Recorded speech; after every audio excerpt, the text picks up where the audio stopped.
Live in less than 1 minute, fellas. Hey, Steven, can you just re-up my cup with some Monster Energy drink and refill my bread bowl with some pasta? Can't start recording without those both soaking in my mouth, you know that. Sam, you all good? Yeah, it's a little noisy in here though, don't you think? Yeah, that's what happens when you choose to record at a Panera Bread right beside a zoo that also borders a major highway. Well, my bad. It's tough when your only sponsor's Coho. Okay, I just gotta do my guac and Howie's hockey wax gargle to, loosen up the vocal cords. So, what do we got this week? Stamkos is injured again, called out in episode 2. Tortorella found a new punching bag in Domi, and the Avalanche got COVID again. Time to wash this down with some blue Gatorade and get this show on the road. Oh, it's press box chatter in 10 minutes or less. Oh, it's press box chatter with Rhino and the Birdman. And your live motherfuckers. The Vancouver Canucks, led by Captain Bo Horvat, whose dad sneezed halfway through picking his name, beat the struggling Maple Leafs 3-2 in overtime Sunday. Toronto forward Zach Hyman will be out at least 2 weeks with an MCL sprain. He left Sunday's game after a knee-on-knee collision with Canucks defenseman Alex Edler, who received a 2-game suspension and moved up to number 2 on Toronto's most hated list, behind only Doug Ford and ahead of Douglas Ford, Douglas Robert Ford, and the Premier of Ontario. You want to come at me? Come at me. Leafs goalie Jack Campbell was pulled against Winnipeg Thursday after allowing 3 goals on 6 shots. Then he lost to a team that hasn't played in almost a month. For a guy who's known for being hard on himself, this just made things worse. Campbell decided to perform 3 of the worst fraternity hazing rituals on himself, which included in a tub full of tomato sauce and 36 pounds of hamster. Oh no, it gets worse. Apparently, Taylor Hall has scored twice in 2 games since joining the Bruins, matching his career total during his time in Buffalo. Anthony Mantha has found the back of the net 4 times in as many games for the Capitals, and Sam Bennett has been a consistent producer for the Panthers.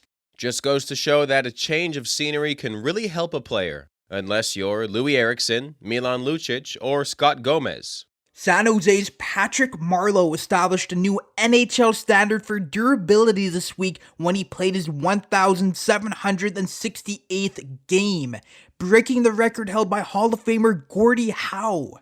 The Sharks honored Marleau's longevity with a number of gifts that only entered the cultural mainstream after he broke into the league, including fire and a wheel. Congratulations, Patrick. I'll never forget the time we had rotisserie mammoth together. You'll always be the unga to my bunga. The Carolina Hurricanes are competing with Tampa Bay and Florida for the top spot in the Central Division. Head coach Rod Brindamore, who captained the 2006 Stanley Cup winning Canes, is using the same rituals they used back then to stay in contention this year. Brindamore makes the players binge watch Season 7 of Malcolm in the Middle before each game. Has them open a Twitter account and randomly block extended family members they never liked in the first place. And then they all lobby the science community to reinstate Pluto as the 9th planet in the solar system, while making an obligatory wisecrack about Uranus. You know, hockey stuff. Welcome to Yoff Tank. Hockey fans from 4 bubble playoff teams, Montreal and Calgary in the north, St. Louis and Arizona in the west, will have a chance to plead their case on why their team deserves to be in the playoffs. Based on the arguments presented by the fans, we will then choose the team to qualify for the playoffs from each of these 2 divisions. Alright, let's start with the North Division. Welcome our 2 fans, Jean-Philippe Jacques Cartier Lafleur from Northern Quebec, and Rodeo Budweiser Boy, born and raised in the Calgary Stampede Stadium. Alright, gentlemen, this is your chance to earn your team a playoff spot. Millions and millions and millions and millions and millions. of dollars are on the line for your team's organization. Okay, Jean-Philippe, why do the Habs deserve to be in the playoffs? Look here, mon chum. Les Canadiens is all I got to live for here in Quebec. Before the curfew at 8 o'clock, I gotta get my pre-game 12-pack of Labatt Bleu, a carton of Desmauriers king size, and a couple steamy from Belle Pro. I need mes Canadiens dans les séries, man. En plus, we have 24 Stanley Cup, most in the history of NHL. P. Bergevin promised us a cup like yesterday, mon gars. With older guy who won that cup like Corey Perry and Eric Stahl. P. if Carey can get on his cheval, man, we can do some things in the playoff. Nice pitch, Jean-Philippe. Rodeo Budweiser boy, plead your case for the Flames. Look, bud, we've had a rough go here in Berta. First off, we live in Berta, bud, so I sleep in my North Face. Second, we got this buffoon of a coach, Daryl Sutter, who's been stuck in 2004.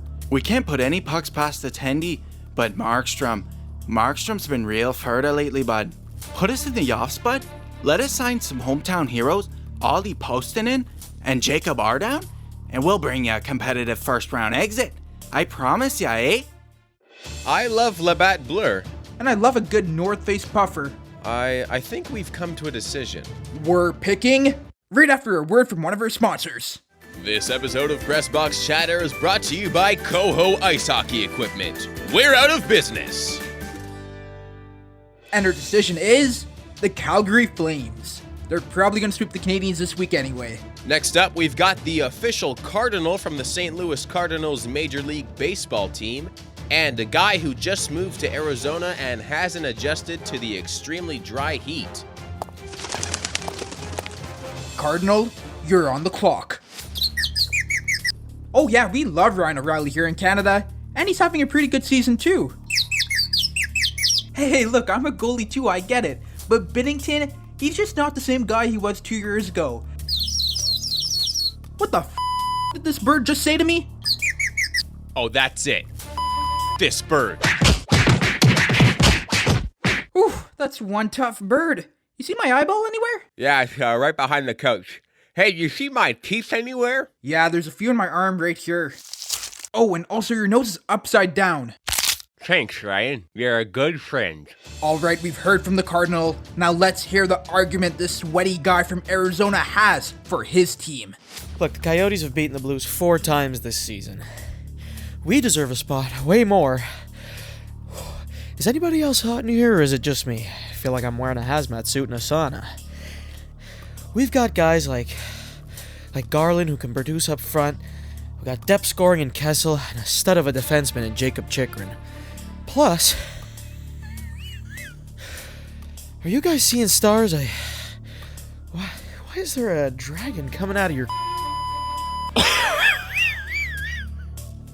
On top of that... Okay, buddy. We're gonna wrap it up here. Can somebody get this guy some water? Heads up. We've decided to give the Coyotes the last playoff spot because of how hard this guy... What's your name, bud? Prickly Cactus.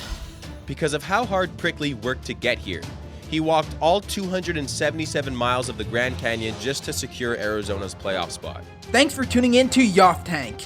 Next time on the show, we'll look at any bubble teams in the East and Central divisions. And hopefully, we won't get the kicked out of us by a Cardinal.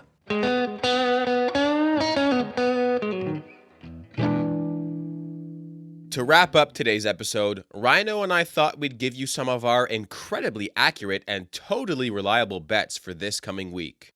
Vancouver's got some momentum right now. Put a hefty load on them to win the North Division. And finally, this massive ape that's barreling towards us as we record in a Panera Bread next to a zoo that borders a major highway will knock Sam out with a clean right hook.